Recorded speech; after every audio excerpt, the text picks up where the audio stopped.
élégants. J'adore tous les bateaux de luxe. Mais celui à bord duquel je navigue aujourd'hui m'offre bien plus qu'un décor de rêve. Il me fait voyager dans le temps. Durant une semaine, je vais être la fiancée du pirate, une star d'Hollywood, épouse d'ambassadeur ou de Maharaja. Je suis à bord du légendaire Sea Cloud. C'est en découvrant l'histoire rocambolesque et glamour de ce 4 mâts long de 110 mètres que j'ai décidé de faire ce voyage. Écoutez bien, c'est un vrai roman.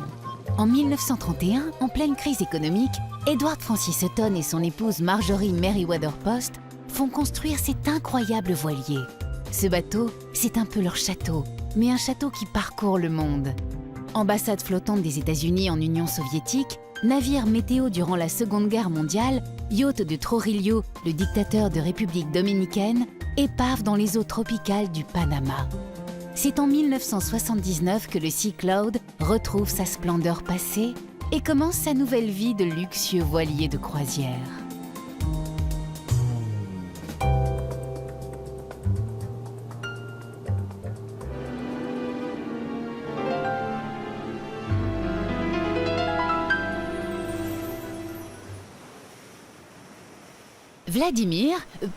Le capitaine Pouchkarev, est à la tête d'un équipage de 60 personnes.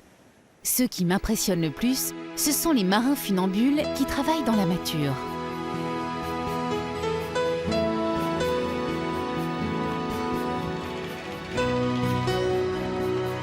À l'origine, le Sea Cloud était un 4 mâts.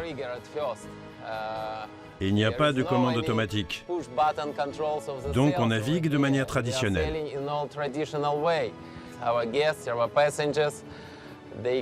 Les passagers apprécient non seulement notre service, mais ils ont aussi le sentiment de vraiment naviguer.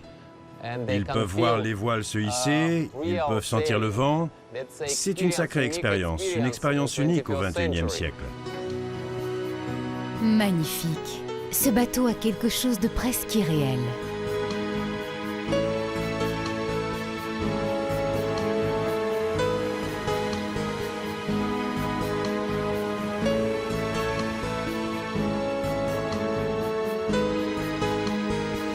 Je suis sûre que vous êtes comme moi. Vous mourrez d'envie de découvrir l'intérieur.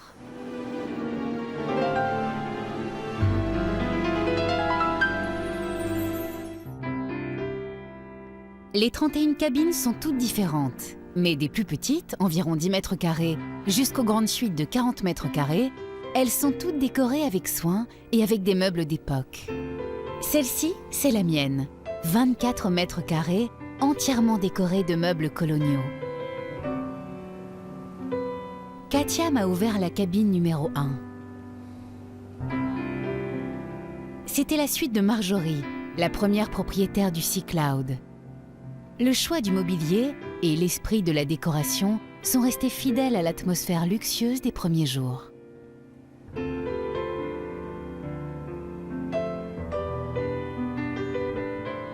Cette suite est vraiment impressionnante.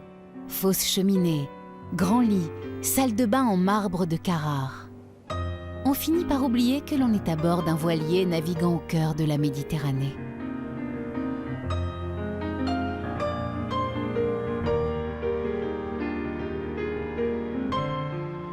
Le luxe et le confort des suites sont vraiment très impressionnants.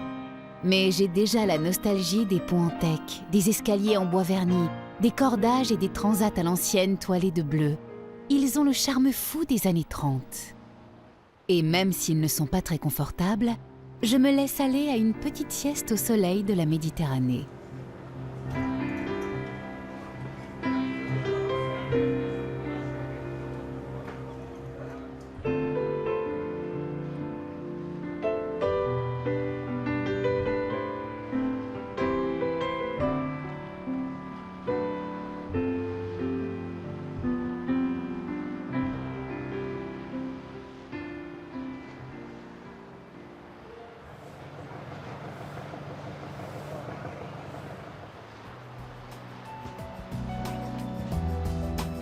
Après une courte escale italienne, le Sea Cloud reprend la mer.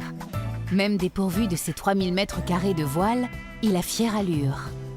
Un voilier authentique, une cabine de rêve, le sourire du capitaine. Je ne suis là que depuis 2 jours et me voilà déjà sous le charme.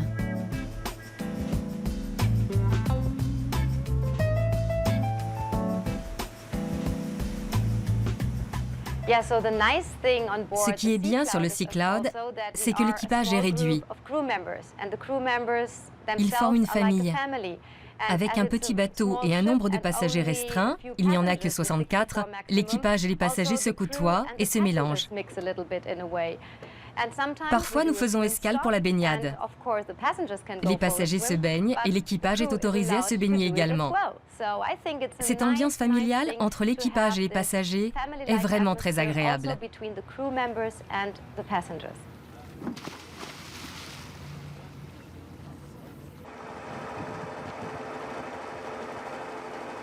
Séchée, coiffée, habillée, un peu maquillée, je rejoins les ponts pour assister à l'appareillage et poser une petite question au commandant. Rien de technique, une simple histoire de chiffon.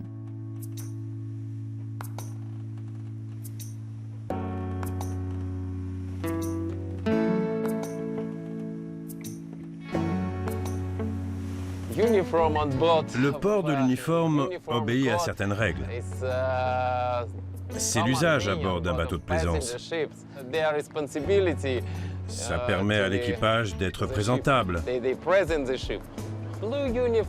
L'uniforme bleu, c'est l'uniforme de travail. L'équipage porte l'uniforme au quotidien pour travailler dans la mâture ou sur le pont. Lorsqu'ils font le guet, ils sont en blanc. Lorsqu'ils conduisent des navettes, des Zodiacs ou des ferries, ils sont en blanc.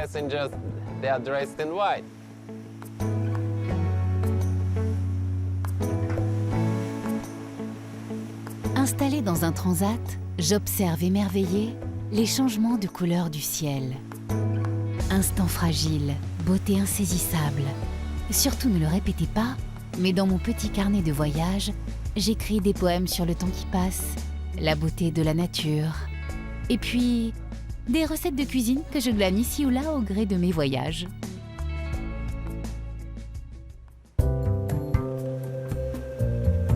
Levé tôt, je suis allée prendre mon petit déjeuner sur le pont.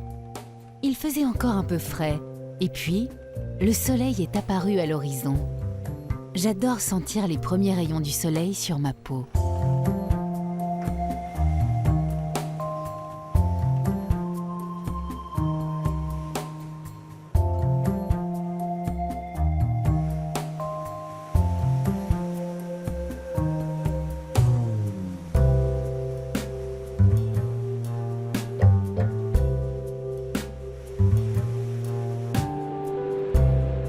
Depuis le pont supérieur, j'admire la lente manœuvre d'entrée dans le port.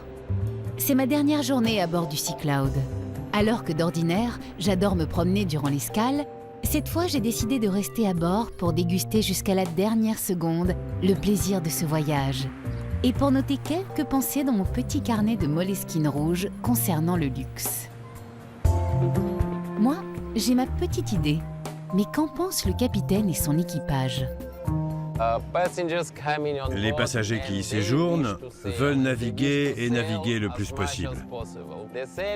La voile, c'est ce qu'ils aiment le plus. Et pour eux, c'est ça le luxe. Ce bateau est luxueux pour toutes ces raisons, bien sûr. Mais par-dessus tout, parce qu'il réveille en moi des émotions d'enfance. Des récits d'aventure où Jack Sparrow et les pirates des Caraïbes croisent Fletcher Christian et les révoltés du Bounty, Peter Pan et le capitaine Crochet.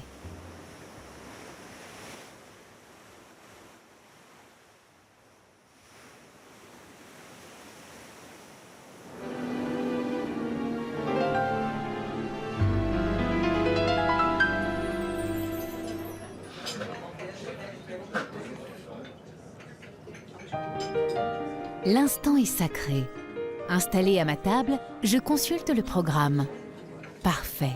Le spectacle peut commencer.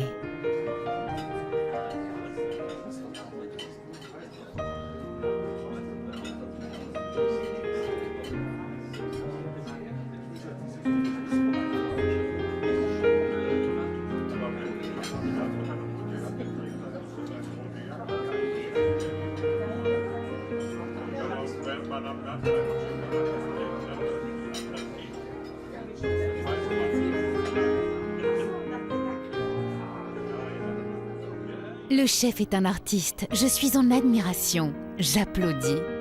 Et je note au passage de lui demander sa recette de fondant au chocolat, à pleurer de plaisir.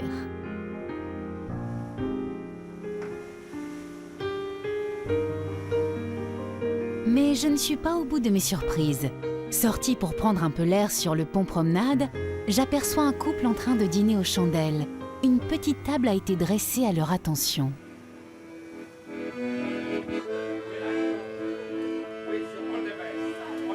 Simon et un accordéoniste les rejoignent pour leur souhaiter un joyeux anniversaire de mariage.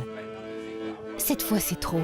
Je verse une petite larme et je vais aussitôt boire un verre d'eau. Le fondant au chocolat était peut-être en trop.